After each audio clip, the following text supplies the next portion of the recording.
मेरे साथ है हमारी स्टूडेंट आकांक्षा भट्ट और इनके ये भी आए कि कुछ सवाल है सर। तो मैं जानना चाहता हूँ आकांक्षा से। आकांक्षा, आपके क्या क्या सवाल हैं, क्या है, आप क्यों परेशान हैं? सर, मेरा पहला सवाल ये है कि हम पढ़ाई के लिए टाइम मैनेजमेंट कैसे करें? देखिए, टाइम मैनेजमेंट जनरली लोग समझते हैं कि टाइम को बांट करके 5 से 6, 6 से 7, 7 से 8, ये टाइम मैनेजमेंट नहीं है। टाइम मैनेजमेंट असल में क्या है? जी। टाइम मैनेजमेंट है टाइम कॉन्शसनेस, टाइम के बारे में जागरूकता। सबसे पहला नियम, जिस दिन तुम ये सोचोगे कि तुम्हारा टाइम बर्बाद हो रहा है तो तुम जागरूक हो जाओगे। ठीक है? जी सर। टाइम कॉन्शसनेस खुद आएगा। दूसरा पॉइंट, टाइम को ट्रैक करो कि टाइम जा कहाँ रहा है। ठीक है? जी सर। टाइम को जस्ट ट्रैक करोगे कि टाइम कहाँ जा रहा है तो तुम टाइम को पकड़ लोगे। तीसरा पॉइंट, क्योंकि देखो 24 घंटा होता है एक इंसान के लिए और वो कम नहीं होता है पूरे दिन में। जी सर। 24 घंटे का इस्तेमाल अगर हम कर लें 12 घंटा का तो बहुत आगे निकल जाएंगे। 5-7 घंटे का इस्तेमाल करके एक लड़का आईएएस हो जाता है, एक इंसान बहुत आगे निकल जाता है, आईआईटी कर लेता है 8 घंटा पढ़ के जी 24 घंटे में। और कुछ लोग 2 घंटा 4 घंटा पढ़ के भी अच्छा रिमार्केबल सक्सेस हासिल किए हैं। तो अब सवाल ये है कि आप ये देखो टाइम जा कहाँ रहा है। जी। अपने काम को देखो। तीसरा पॉइंट, आप अपने दिन भर के काम को देखो। जिन कामों में तुम उलझे हुए हो वो कौन सा काम है? बर्तन धो रहे हो, खाना पका रहे हो, चादर सुखा रहे हो, और इसी काम में 12 घंटा लग रहा है जी। तो यूजलेस काम हो गया। बिल्कुल सर। तो आपके 2 तरह के काम हैं। कौन कौन? एक अर्जेंट और एक इम्पोर्टेंट। अर्जेंट काम है कि अभी बर्तन धोना है, खाना बनाना है। जी। ठीक है? लेकिन इससे आप बर्तन बहुत अच्छा धोती हैं, एकदम बर्तन चमक जाता है।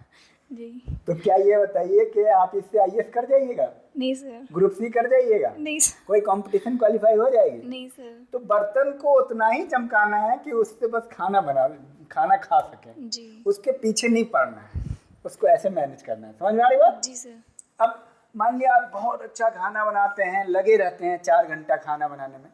खाना आप 1 ही घंटा बनाइए, 2 ही घंटा में खाने का काम कीजिए। दिन भर में 2 टाइम में 2 घंटा खाना बना सकते। अगर आप पूरा खाना बनाते हैं और भी कई काम है घर का, कितना करेंगे? 4 घंटा दीजिए, बाकी फिर भी आपके पास 8 घंटा है 12 घंटा छोड़ करके। जी सर।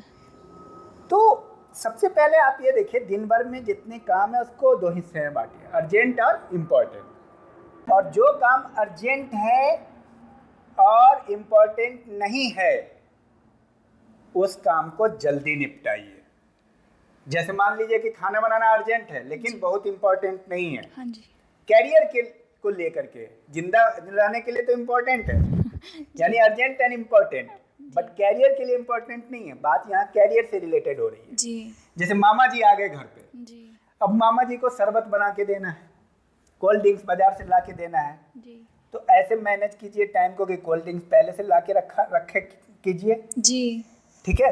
कुछ आप ऐसे काम को मैनेज कीजिए कि अभी का टाइम आपका बर्बाद ना हो। जी। अब मामा जी से आप बात करने में 2 घंटा बर्बाद कर दिया, मम्मी बात करेंगी और लोग बात करेंगे, आप 15 मिनट बात करके अपनी पढ़ाई पे फोकस कीजिए। जी। अर्जेंट काम को समझिए, उस काम को समझिए जो इम्पोर्टेंट है, मतलब जिस काम का आपकी जिंदगी में आगे फायदा होने वाला है। जी।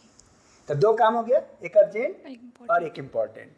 अर्जेंट इम्पोर्टेंट भी होता है, उस पर ज़्यादा फोकस नहीं करना। आप 2 काम में एक काम को फोकस करना है। किस काम को? इम्पोर्टेंट को। कैरियर के लिए, आपके लिए कैरियर को पाने के लिए कौन सा काम सबसे इम्पोर्टेंट है? इम्पोर्टेंट की भी कैटेगरी है, ABCD बनाइए। जी। सबसे इम्पोर्टेंट काम को अभी कीजिए, सबसे इम्पोर्टेंट काम को आज कीजिए। कम से कम जब सबसे इम्पोर्टेंट काम को करेंगे, एक बार में सारे काम नहीं कीजिए। देखिए ABCD बनाइए, very important, important, less important और वेरी लेस इम्पोर्टेंट। सबसे इम्पोर्टेंट काम को पहले निपटाइए, फिर दूसरे नंबर पे इम्पोर्टेंट काम को निपटाइए, फिर टाइम बचे तो लेस इम्पोर्टेंट काम को निपटाइए। लेकिन अर्जेंट काम में ही लगे रहेंगे कि भाई मम्मी बोली है कि चली जा फलाना दुकान की जगह, जाना है, उसके लिए टाइम को आपको एलोकेट करना होगा। जी। अलग टाइम ढूंढिए। अब जिस समय पढ़ाई का टाइम है उस समय नहीं कीजिए। अब देखिए टाइम भी दो तरह का होता है। जी। एक टाइम होता है बहुत क्वालिटी टाइम, जिसमें आपका कंसंट्रेशन बहुत हाई होता है, आप कॉन्शियस होते हैं। जी। और एक टाइम होता है लेस क्वालिटी टाइम, जिसमें आपका कंसंट्रेशन हाई नहीं होता। जैसे आप सुबह सवेरे उठ करके पढ़ाई करिए तो बहुत मजा आएगा पढ़ने में, होता है कि नहीं? हाँ जी। अब मान लीजिए सुबह सवेरे उठ करके ऐसे काम में लगे जो अर्जेंट है, सारा काम मतलब क्वालिटी टाइम में आपने कर दिया। जी। और जब दिमाग खराब हो गया तो पढ़ाई के लिए बैठे तो क्या होगा? समझ में आया बात? हाँ जी सर।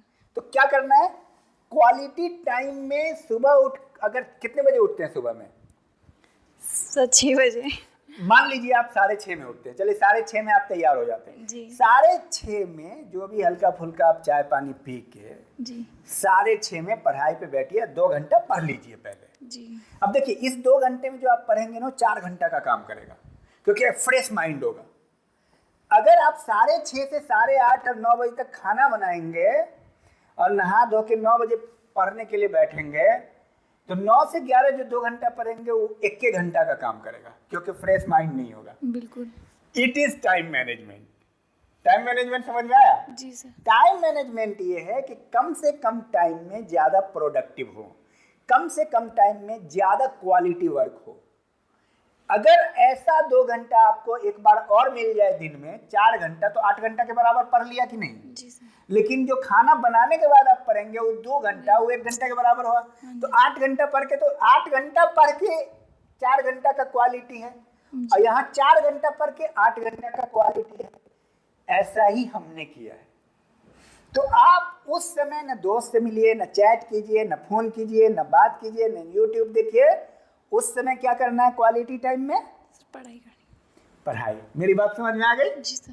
तो ऐसे आपको टाइम को मैनेज कीजिए। अर्जेंट काम और इम्पोर्टेंट काम में इम्पोर्टेंट काम को पहले रखिए और टाइम को ट्रैक कीजिए और टाइम के बारे में सोचिए, अवेयर रहिए। तो टाइम की जब आपको ये होगा कि टाइम आपका भागा जा रहा है तो आप अवेयरनेस आपके अंदर सोता आ जाएगी। जी।